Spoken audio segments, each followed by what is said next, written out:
कृपाम्बधैर्ज गृह अंधकूप धृत्य भंग्य रघुनाथ दासम नस्य स्वरूपे विदधस्तरंगम श्रीकृष्ण चैतन्य ममं प्रपद्ये।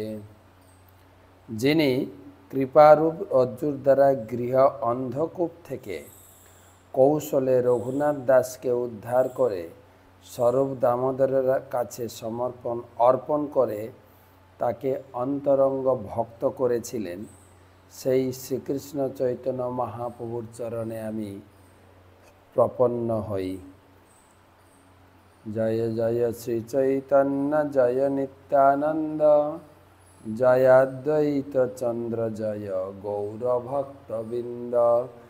বন্দে অহম শ্রীগুরো শ্রীযুতপদকমলম শ্রীগুরুन् বৈষ্ণবাंश्च শ্রীরূপं সাগ্রজাतं सहगण रघुनाथान्वितं तं सजीवं साद्वैतं सावधूतं परिजनसहितं कृष्णचैतन्यदेवं श्रीराधाकृष्णपादान् सहगण ललिता श्रीविशाखान्वितांश्च।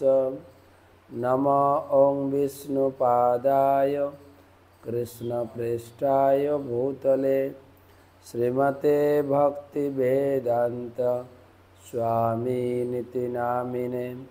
नमस्ते सारस्वते देवे गौरवाणी प्रचारिणे निर्विशेष शून्यवादी पाश्चात्यदेशतारिणे।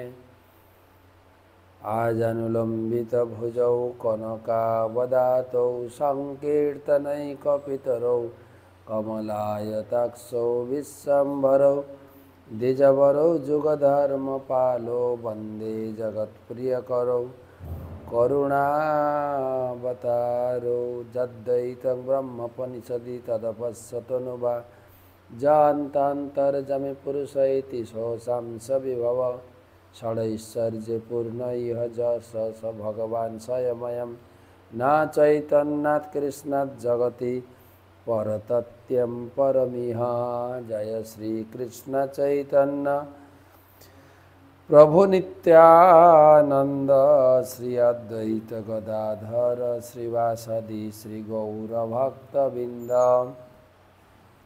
हरे कृष्णा कृष्णा कृष्णा हरे हरे, हरे राम राम राम हरे हरे। तो आज के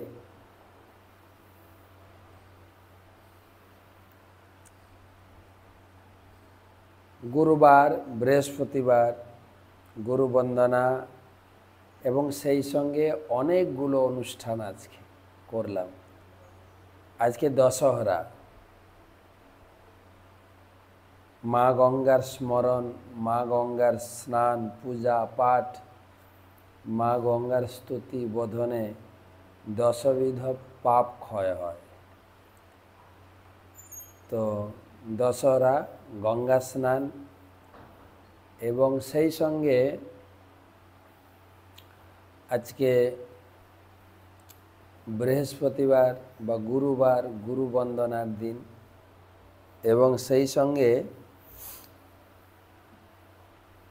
আজকে হংস বাহন এর কাহিনী তো অনেকবার শুনিয়েছি আমাদের নবদ্বীপ মণ্ডলে, বা যারা পরিক্রমা করেছেন দর্শনও করেছেন। হংস বাহন তিনি তার নবমন্দিরে, ভব্য মন্দিরে তিনি বলা যায় গৃহপ্রবেশ করলেন। বড় মন্দিরে তিনি উঠে গেলেন। ছোট্ট একটা কুটির মন্দির ছিল। স্থানীয় বাসিন্দা তারা হংস বাহনের জন্য একটা বড় মন্দির নির্মাণ করেছেন, যাতে সবাই খুব সহজে তার দর্শন করতে পারে। তো সারাদিন প্রচুর সেবার মধ্যে অতিবাহিত হলো। তো এখন আমরা সামনে পানিহাটি উৎসব, পানিহাটি উৎসবের যে বর্ণনা চৈতন্য চরিতামৃতের অন্তখণ্ডে ষষ্ঠ অধ্যায়ে দেওয়া হয়েছে তারই আলোচনা আমরা শুরু করব। কেননা এই অধ্যায় সম্পন্ন করতে বেশ কিছু শ্লোক, প্রায় 300-র উপরে, 329টা শ্লোক আছে। আমরা এখন থেকে পাঠ শুরু করব। আজকে হলো 5 তারিখ, 5, 6, 7, তারপরে 8 রয়েছে আপনার 8 রবিবার, মানে নাকি বৃহস্পতি শুক্র শনি রবি, 5, 6, 7, 8 রবিবারে টকশো, সেই পানিহাটি বিষয়ক টকশো। তারপরে 10, 11 স্নানযাত্রা, মানে 12 তারিখ কি 13 তারিখ পানিহাটি আসবে। তো এখন থেকে আমরা পড়া শুরু করি। এই 329টা শ্লোক আমাদের কমপ্লিট করতে হবে।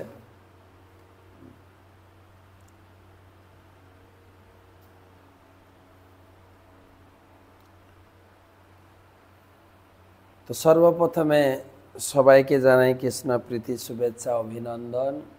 গুরুদেবের চরণে প্রণিপাত হয়ে তার আশীর্বাদ নিয়ে আমরা এই অপ্রাকৃত মাধুরীপূর্ণ দণ্ড মহোৎসব, কৃষ্ণ সেবায় বা কৃষ্ণ ভক্তিতে দণ্ডটাও একটা, শাস্তিটা একটা বড় মহোৎসব, যার নাম লোকের কাছে পরিচিত দণ্ড মহোৎসব, সেই সুন্দর এবং আনন্দময় লীলা আস্বাদন করব। আমাদের মনটাকে নিয়ে যাব পানিহাটিতে। পানিহাটি সেই বিশ্রামতলা বটবৃক্ষের নিচে নিত্যানন্দ প্রভু বসে আছেন। আমরা সবাই সেই পানিহাটি উৎসবে যোগদান করব। সেজন্য গুরুদেবের চরণে প্রণাম জানাই। নমো ওং বিষ্ণুপাদায় কৃষ্ণ পৃষ্ঠায় ভূতলে শ্রীমতে জয়পতাকা স্বামী নীতি নামিনে নম আচার্যপাদায় নিতাই কৃপা প্রদায়িনে গৌরকথা ধামদায় নগর গ্রাম তারিণে। আমার গুরুদেব এই পানিহাটি লীলা এত সুন্দরভাবে বর্ণনা করেন, তো তারই কৃপা আশীর্বাদ নিয়ে আমরা চৈতন্য চরিতামৃত মহাকাব্য অন্তখণ্ড ষষ্ঠ পরিচ্ছেদ আলোচনা করব। চৈতন্য সুধা মাধুরী, এটা হচ্ছে 128তম, 3 নম্বর শ্লোক থেকে। এই মত্ত গৌরচন্দ্র ভক্তগণ সঙ্গে নীলাচলে নানা লীলা করে নানা রঙ্গে।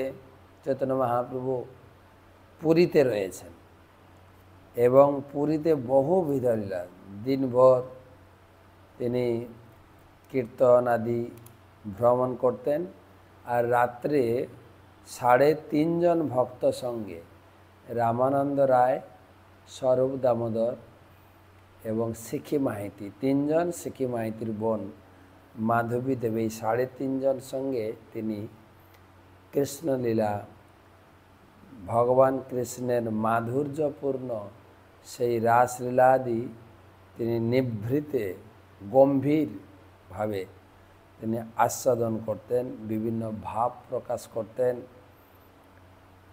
যদ্যপি অন্তরে কৃষ্ণ বিয়োগ বাধয়ে বাহিরে না প্রকাশয় ভক্ত দুঃখ ভয়ে। অন্তরে তিনি কৃষ্ণের বিরহ সবসময়, হা কৃষ্ণ কোথা কৃষ্ণ বলে তিনি ভিতরে প্রচুর কৃষ্ণ বিরহ। আর এটাই মহাপ্রভু জগতে শিখাতে এসেছিলেন। আমরা সবাই কৃষ্ণের অংশ, কৃষ্ণের দাস, কিন্তু কৃষ্ণ আমাদের জীবন থেকে হারিয়ে গেছেন। সেটাই সেই অনুভূতি, সেই অনুভব জগতে প্রকাশ করানোর জন্য মহাপ্রভু এসেছিলেন। আমি এর আগেও বলেছি একবার গৌরকিশোর দাস বাবাজি মহারাজ আমাদের গুরু পরম্পরায় মহান আচার্য, তিনি কুটিরে বসে ভজন করছিলেন।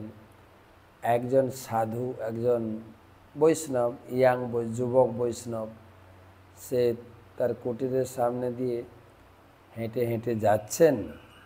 তো বলছেন, বাবাজি মহারাজ দণ্ডবত প্রণাম, দণ্ডবত প্রণাম, দণ্ডবত প্রণাম। বলছে, প্রণাম, তুমি কোথায় গেছিলে?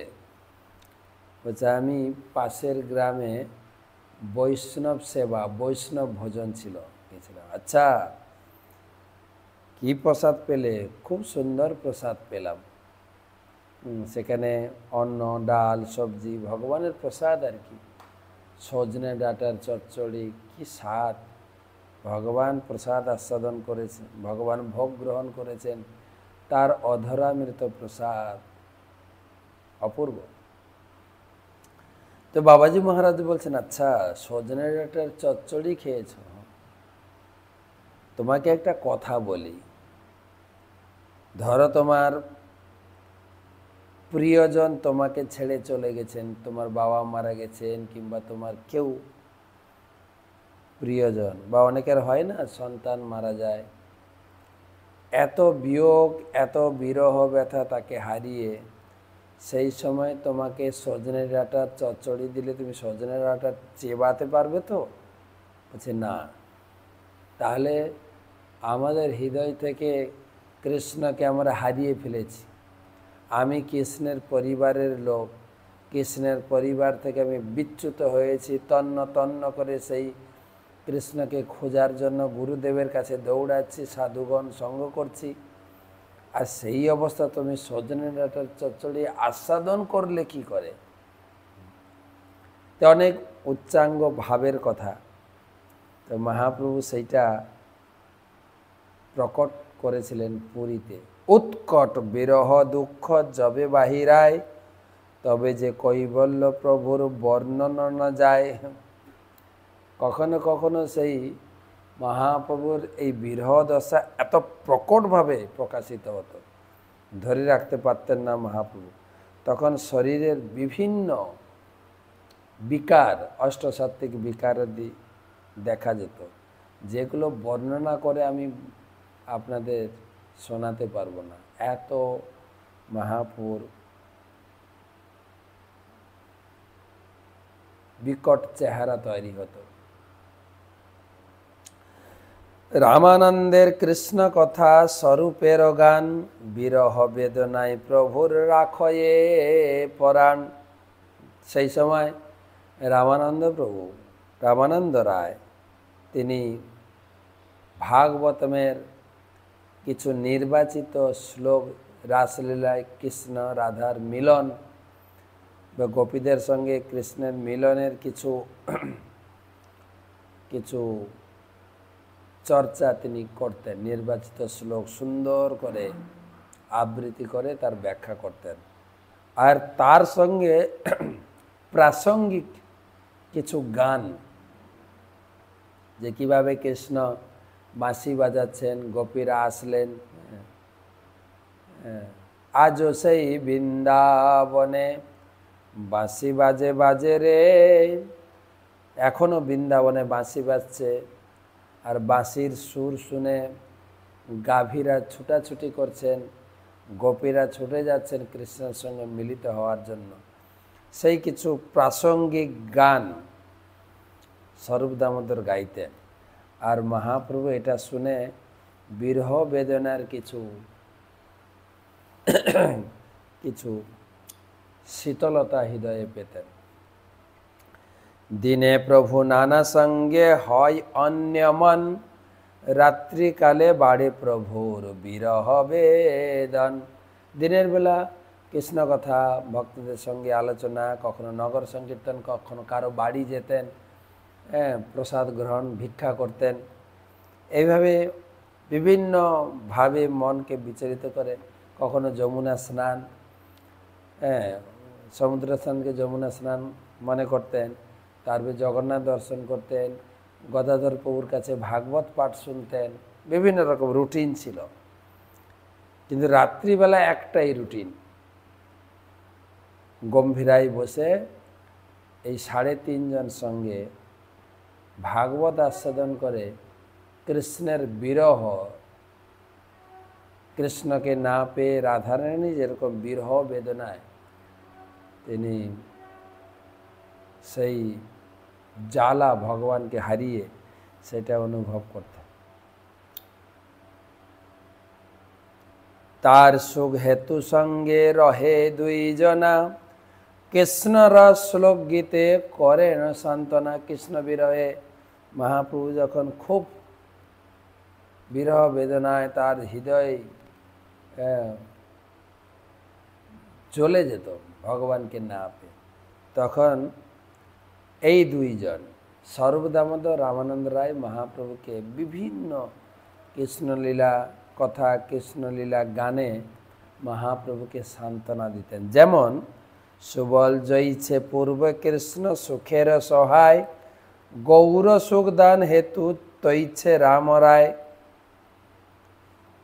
যেরকম বলা হয় না যে বৃন্দাবনে কৃষ্ণের সঙ্গে সবসময় সুবল থাকতেন, যখনই কৃষ্ণের বিভিন্ন ভাব রাধার সঙ্গে মিলিত হতে ইচ্ছা করতেন সুবল সব ব্যবস্থা করতেন। আর রাধারানীর সঙ্গে কে থাকতেন? পূর্বে জয়ছে রাধার ললিতা সহায় প্রধান, তৈছে স্বরূপ গোস্বাই রাখে মহাপ্রভুর প্রাণ। আর রাধারানীর সঙ্গে ললিতা থাকতেন। আর এখানে সেই ললিতা, সেই রাধারানী, সেই ললিতা হয়েছেন স্বরূপ দামোদর গোস্বামী, আর রাধারানী হচ্ছেন স্বয়ং চৈতন্য মহাপ্রভু ভাব। তো এইভাবে স্বরূপ দামোদর গোস্বামী বিভিন্ন গান করে কৃষ্ণ বিরহের বেদনাকে উপশম করাতেন। এই 2 জনার সৌভাগ্য কহন ন যায়, প্রভুর অন্তরঙ্গ বলি যারে লোকে গায়। এই মত বিহরে গৌর লইয়া ভক্তগণ, রঘুনাথ মিলন এবে শুন ভক্তগণ। এখন রঘুনাথের কথা বলবো। কবিরাজ গোস্বামী বলছেন মহাপ্রভুর কথা তো একটু শোনালাম, রঘুনাথের কথা শুন। রঘুনাথ দাস গোস্বামীর কথা। পূর্বে শান্তিপুরে রঘুনাথ যবে আইলাম, মহাপ্রভু কৃপা করি তারে শিখাইলাম। তো মহাপ্রভু তিনি একবার বৃন্দাবন যাওয়ার ছল করে তিনি শান্তিপুরে এসেছিলেন এবং রূপ সনাতনের সঙ্গে মিলিত হয়েছিলেন রামকেলিতে। তো সেই সময় তিনি যখন শান্তিপুরে ছিলেন তখন রঘুনাথ দাস গোস্বামী এসেছিলেন। রঘুনাথ দাস গোস্বামী বিশাল জমিদার ঘরের ছেলে। হিরণ্য মজুমদার আর গোবর্ধন মজুমদার 2 ভাই। আজ থেকে ধরে নিন 550 বছর আগে বাৎসরিক আয় ছিল 20 লক্ষ মুদ্রা। এখন কত দাঁড়াবে? সেই বাড়িতে একটাই ছেলে রঘুনাথ। হিরণ্য গোবর্ধন মজুমদারের 2 ভাইয়ের একটাই ছেলে, একজন বাপ একজন জ্যাঠা। সে প্রসঙ্গে আসবে, আমরা শুনব। তো কিন্তু চৈতন্য মহাপ্রভুর পরম ভক্ত ছিলেন, ছুটে যায় চৈতন্য মহাপ্রভুর সঙ্গে থাকবে। তো মহাপ্রভু তাকে শেখালেন, না, স্থির হইয়া ঘরে যাও, না হও বাতুল, ক্রমে ক্রমে পাই লোক ভব সিন্ধু কোল। মর্কট বৈরাগ্য না দেখো লোক দেখাইয়া, যথাযোগ্য বিষয়ভুঞ্জ অনাসক্ত হইয়া। যুক্ত বৈরাগ্য অবলম্বন করে তুমি বাড়িতে থাকো এবং বাড়িতে থেকে তুমি বিষয় ভোগ করো অনাসক্ত হয়ে। এ মর্কট বৈরাগ্য দেখানো ঠিক না, ঘর বাড়ি ছেড়ে পালিয়ে যাব। আর মহাপ্রভু তাকে বুঝিয়ে সুঝিয়ে ঘর পাঠিয়েছেন। তার ঘর ছিল আদি সপ্তগ্রামে, গঙ্গার ওপারে, আর মহাপ্রভু এসেছিলেন শান্তিপুরে, গঙ্গার এপারে। প্রভুর শিক্ষাতে তেহ নিজ ঘরে যায়, মর্কট বৈরাগ্য ছাড়ি হইলা বিষয়ী প্রায়। বাবা মা খুব খুশি হয়েছেন, ছেলেটা একদম এখন সব ছেলেগুলোর মতো ঘরে থাকে, একদম বিষয়ের মতো তিনি যেন ভোগ করছেন। কিন্তু ভিতরে বৈরাগ্য, বাহিরে করে সর্বকর্ম, দেখিয়া তো মাতা পিতার আনন্দিত মন। ভিতরে কিন্তু বৈরাগ্য এবং বাইরে তিনি সাধারণ লোকের মতো, সাধারণ ছেলের মতো সব কাজবাজ করতেন। মথুরা হইতে প্রভু আইলা, বার্তা যবে পাইলা, প্রভু পাশ চলিবারে উদ্যোগ করিলা। হেনকালে মুলুকেরও এক ম্লেচ্ছ অধিকারী, সপ্তগ্রাম মুলুকের সে হয় চৌধুরী।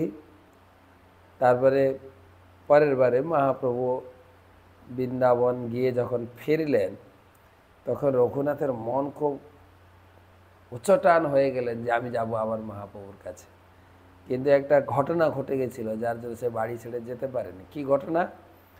না, তখনকার দিনের রাজা ছিলেন মুসলিম রাজা।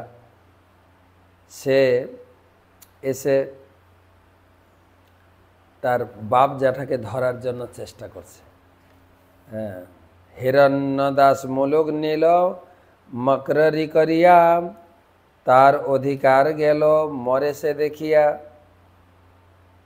রঘুনাথ দাস করবে জ্যৈষ্ঠতা তো হিরণ্য দাস, বাবা ছিলেন গোবর্ধন দাস, আর জ্যাঠামশাই হিরণ্য দাস সপ্তগ্রাম মুলুকের কর আদায় কার্য স্থায়ীভাবে বন্দোবস্ত করে নিলেন। তাতে মুসলমান চৌধুরীর সমস্ত লাভ নষ্ট হয়ে গেল। সেই মুসলমানরা সেই হিরণ্য দাসের পিছনে লেগে গেলেন। 12 লক্ষ দেয় রাজায়, সাধে 20 লক্ষ, শত্রুক কিছু না পাইয়া হইল প্রতিপক্ষ। এগুলো রাজনীতি বিষয়ে মাঝখানে কেউ ছিল। হিরণ্যদাস 20 লক্ষ মুদ্রা আদায় করে, তার চতুর্থাংশ 5 লক্ষ, মানে 15 লক্ষ দাখিল করার পরিবর্তে 12 লক্ষ দিচ্ছিলেন। যা আদায় হবে 3 ভাগ দিতে হবে, সেখানে দিচ্ছে, মানে 15 লক্ষ দেওয়ার কথা, 12 লক্ষ দিচ্ছিলেন। সেই জন্য তার একটু লস হচ্ছিল সেই মুসলমান রাজার। রাজঘরে কৈফিয়ত দিয়া উজিরে আনিল, হিরণ্যদাস পলাইল রঘুনাথেরে বাঁধিল। রাজকোষ থেকে লোক এসে সেই হিরণ্যদাসকে ধরতে চেষ্টা করলো, আর হিরণ্যদাস ঘর ছেড়ে পালিয়ে গেলেন। তখন রঘুনাথকে বেঁধেছেন, আর রঘুনাথের মহাপ্রভুর দর্শনে যাওয়া হলো না। প্রতিদিন রঘুনাথে করায়ে ভৎসন, তোর বাপ জ্যাঠারে আনো নহে পাইবা যাত না। হুমকে দমকে, এই ছেলে, বাবা জ্যাঠা কোথায় গেছে নিয়ে আসো, না হলে তোমাকে পিটাবো। মারিতে আনয়ে যদি দেখে রঘুনাথে, মন ফিরে যায় তবে না পারে মারিতে।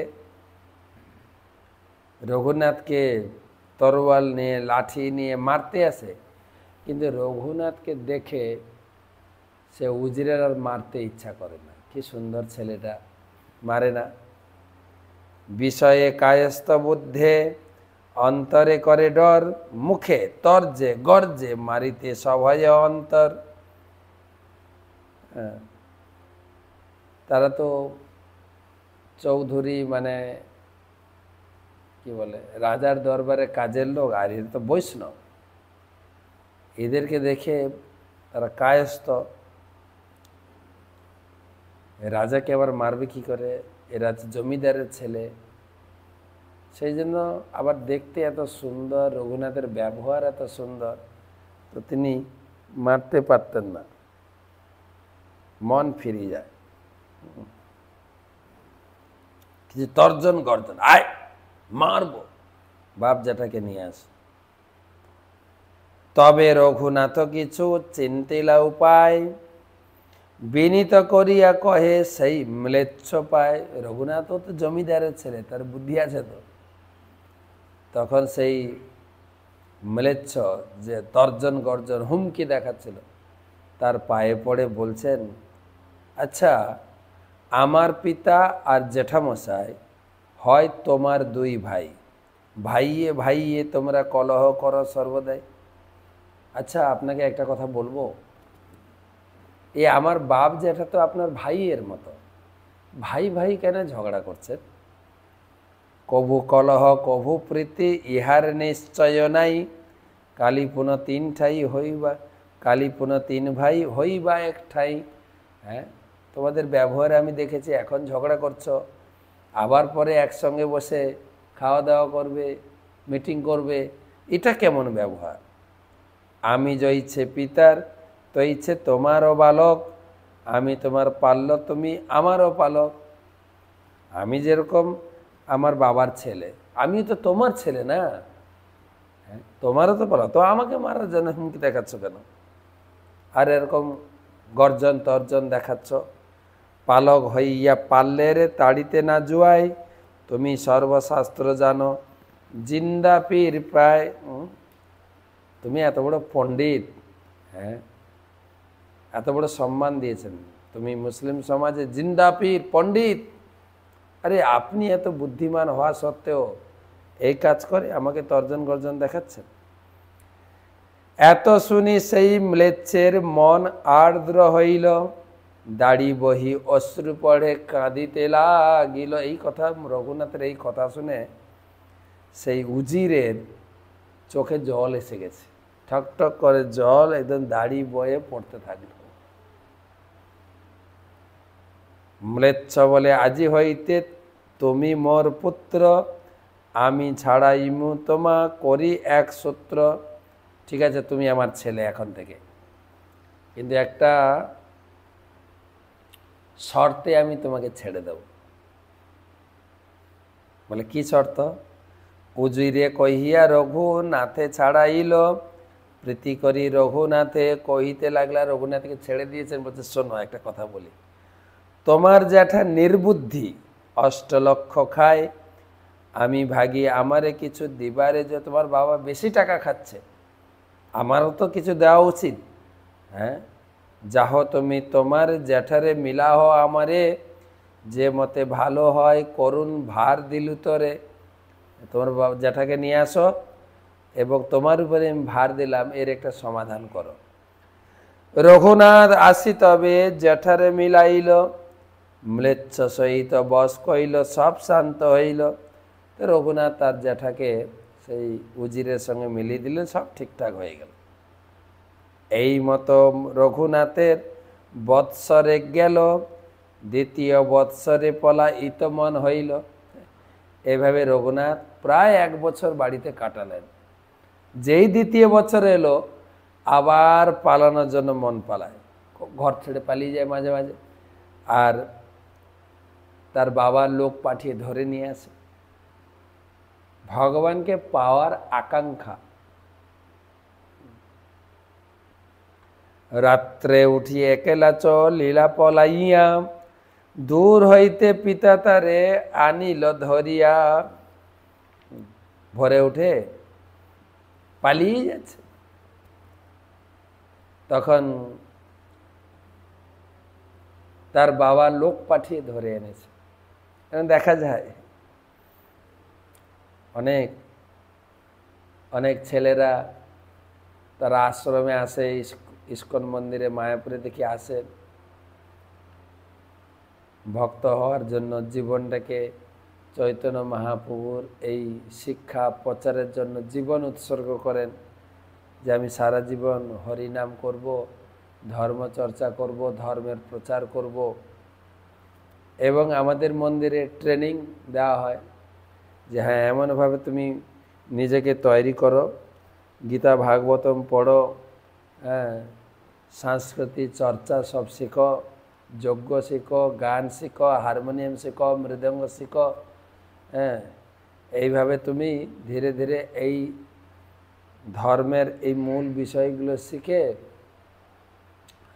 তুমি বাংলার বিভিন্ন প্রান্তে, ভারতের বিভিন্ন শহরে প্রান্তে, এমনকি দেশ বিদেশে ঘুরে ঘুরে ভারতের এই যে সংস্কৃতি, ভারতের যে ঐতিহ্য, ভারত একটা ধর্মের দেশ, ভারত একটা পিওর কান্ট্রি, শুদ্ধতম স্বচ্ছ দেশ, এর মহিমা সারা বিশ্বে প্রচার করে বিশ্বগুরু হয়ে যাও। কিন্তু মা বাবা চায় না আমার ছেলে আমার ঘরে থাকুক, বিয়ে করে নিয়ে আসবো, ছোট্ট বৌমা দিন রাত ছেলের সঙ্গে ঝগড়া করবে, মুখ করবে, তাও ভালো, আমার ছেলেটা যেন ঘরে থাকে। আপনি দেখবেন আপনার গ্রামের যদি একটা ছেলে মঠ মন্দিরে গিয়ে ব্রহ্মচারী সন্ন্যাসী হয়ে যায়, আপনি গর্ব করবেন, কিন্তু গর্ব করবেন। হ্যাঁ, এই যে মহারাজকে দেখছো না, এটা আমাদের গ্রামের ছেলে, গর্ব হয় গো, আমাদের গ্রামের ছেলে এত বড় জায়গায় পৌঁছাতে পেরেছে। যখন আপনার ছেলেটা মঠে চলে আসবে, আপনি সহ্য করতে পারবেন না। এখানে দেখা যাচ্ছে তাই। এমনকি আমার নিজের বাবাও এসেছিলেন আমাকে নেওয়ার জন্য, আমি ঘরে বলে আসিনি, চলে এসেছিলাম। চলে আসার পরে বাড়িতে একটা চিঠি পাঠিয়েছিলাম যে আমি অমুক জায়গায় আছি, চিন্তা করো না। বাবা মাকে সান্ত্বনা দিয়ে চিঠি লিখলাম যে আমি খুব ভালো আছি, এখানে ইস্কন মন্দিরে আছি, তো কোনো চিন্তা করো না, পরে দেখা হবে। আর চিঠি পেয়ে, ঠিকানা পেয়ে বাবা একদম, আর বাবা তখনকার দিনে ছিলেন সিপিএম পার্টির একজন বড় নেতা। আর তখনকার দিনে আমাদের দেশে সিপিএমেরও একটা বিশাল প্রভাব ছিল। তো বাবা এসে সরাসরি ইস্কন ম্যানেজমেন্টের কাছে দাবি করেছে যে আমি শুনেছি আমার ছেলেকে আপনারা এখানে রেখেছেন, আমার ছেলেকে রাখার অধিকার কে দিল আপনাদের? এক্ষুনি আমার ছেলেকে ছেড়ে দেন, আমি এসেছি নেওয়ার জন্য, আমি এক্ষুনি পুলিশে কল করব, আপনাদের সকলকে থানায় এমনকি জেলে পুরে দেব। তো বাবার এইরকম বাকলভ্য কথা শুনে মন্দিরের ম্যানেজমেন্ট, যে আমাদের ট্রেনার ছিলেন, আমাদের ট্রেনিং দিচ্ছিলেন, প্রথমে ট্রেনিং, এটা এই মাস দুয়েকের পরে আমাদের ট্রেনিং ছিল 8 মাস। তো আমাদের যে ট্রেনার ছিলেন, প্রভু হাসছেন, কি কথা বলে রে, উনি হাসতে হাসতে বলেন দেখুন একটু একটু শান্ত হন, আপনার ছেলে আমার কাছে আছে, এটা সত্য, কিন্তু আমি তো নিয়ে আসিনি, ও এসেছে এখানে, এর ভিতরে এত কথা বলার দরকার নেই, তো আপনি চাইলে ওকে নিয়ে যান, আপনি যদি চান ওকে নিয়ে যান। তখন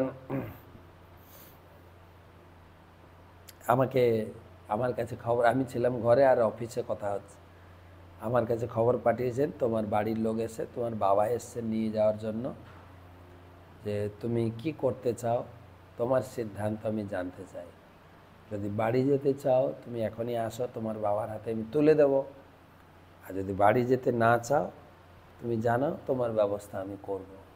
আমি বলে পাঠালাম আমি বাড়ি যেতে চাই না, আমি এসেছি, যদি কৃপা করে আপনার চরণে রাখেন, আমার জীবনটা এখানে সুরক্ষিত, আমি একটু এই জিনিসগুলো জানতে চাই, ভক্তি করতে চাই।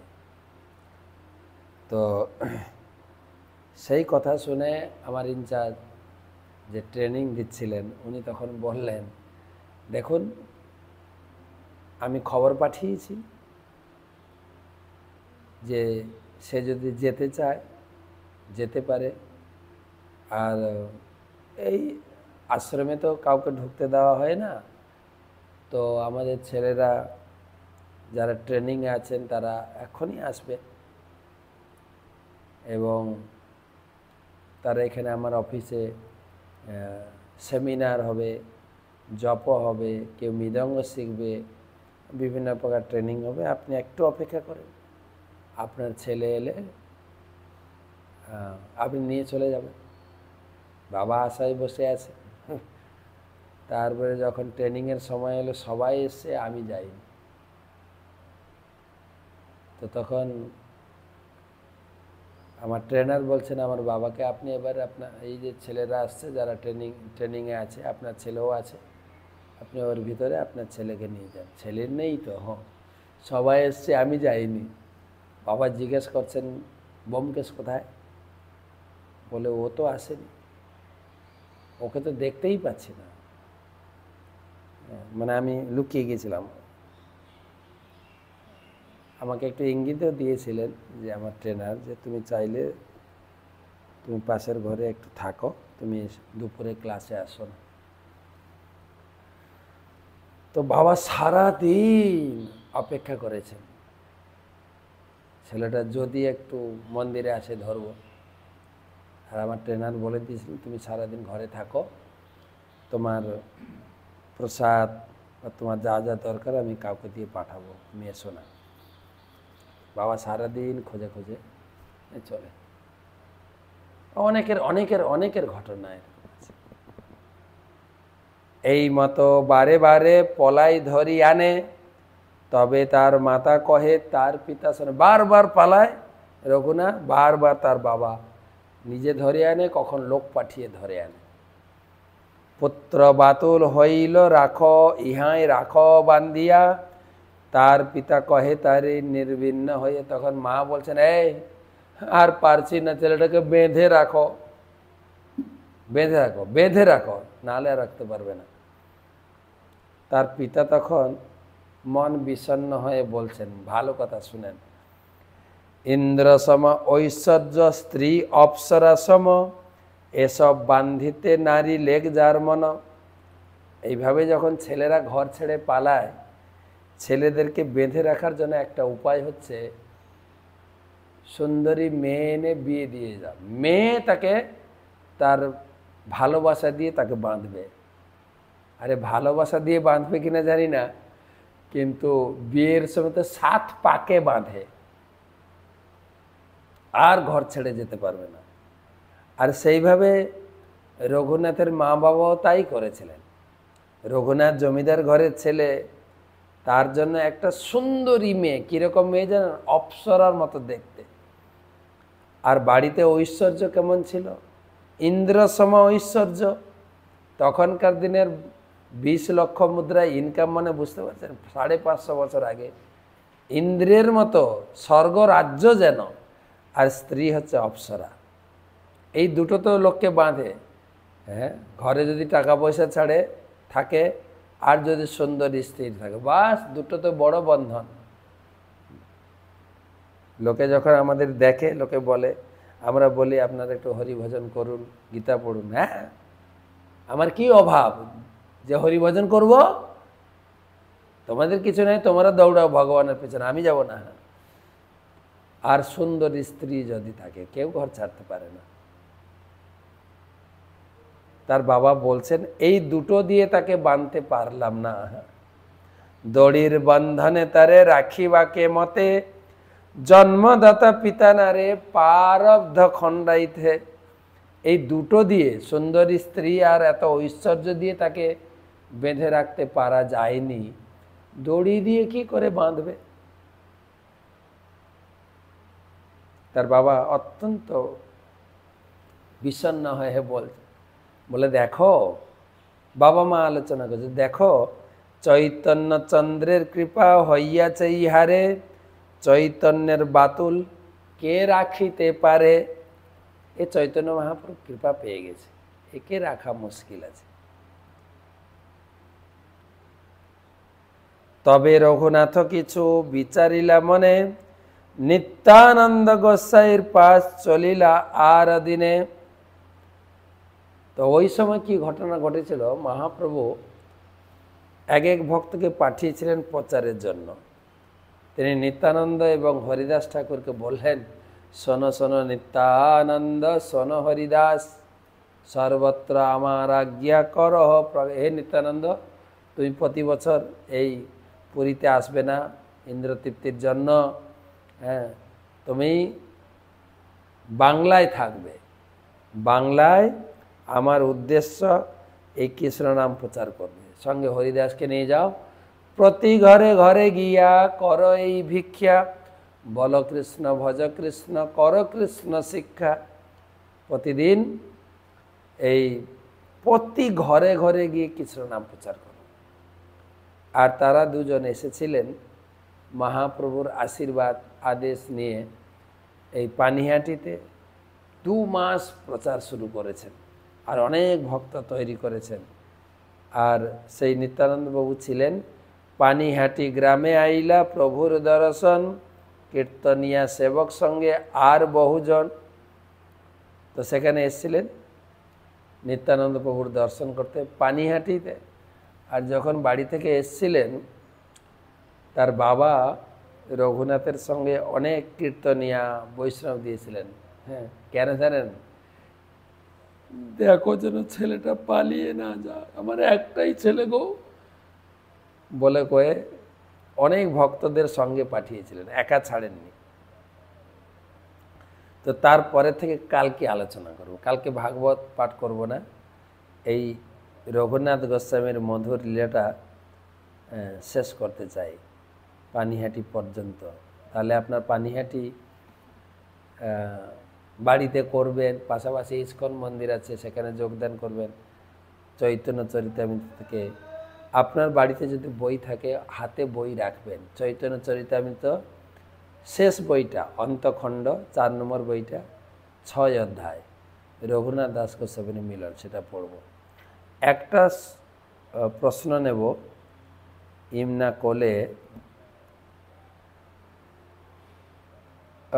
আমার গ্রন্থ অধ্যয়নের মাধ্যমে বা প্রবচন শোনার মাধ্যমে ভক্তের জীবন সম্পর্কে অনেক কিছু জানতে পেরেছি, ভক্তের গুণাবলী সম্পর্কে অনেক কিছু জেনেছি, কিন্তু আমি সেগুলি নিজের মধ্যে উপলব্ধি করতে পারি না, যার কারণে ভক্তি জীবনে পালনে দৃঢ় প্রতিজ্ঞ হতে পারি না। মহারাজ, যখন ভক্তদের শ্রীমুখ থেকে গুরু মহিমা শ্রবণ করি, ভাগবতের কাহিনী শ্রবণ করি, আমি অনেক উদ্বুদ্ধ হই, আবেগপ্রবণ হয়ে পড়ি, কিন্তু বাকি সময় জপ করার সময় আমার মধ্যে সেই ভাবনাটি থাকে না। ধন্যবাদ মাতাজি, আপনি নিয়মিত ভাগবত ক্লাস শুনছেন, ভক্তিতে এগোচ্ছেন এবং ভক্তদের গুণাবলী দর্শন করে আপনি খুব আনন্দিত হচ্ছেন। আমার মধ্যে সেগুলো নেই।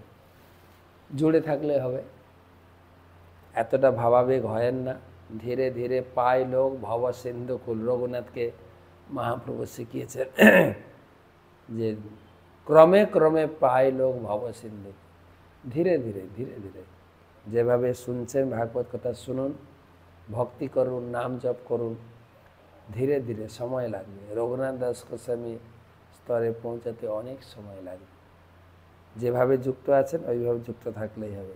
আমার গুরুদেব বলতেন, দেখো পাকা আম কাঁচা আম দুটোই আম, কাঁচা আম টক, পাকা আম মিষ্টি। তুমি যদি গাছে জুড়ে থাকো তাহলে একদিন পাকবে। অর্থাৎ যেভাবে আপনি চলছেন ভক্তির সঙ্গে যুক্ত থাকবেন, নিয়মিত এই পাঠ শুনবেন, সাধুসঙ্গ করবেন, একদিন আপনিও সেই গুণাবলীর অধিকারী হবেন। আজকে এই পর্যন্ত থাক, কালকে আবার আসবো রঘুনাথের কাহিনী নিয়ে পানিহাটি থেকে। শুভরাত্রি। পানিহাটি মহোৎসব কি যায়।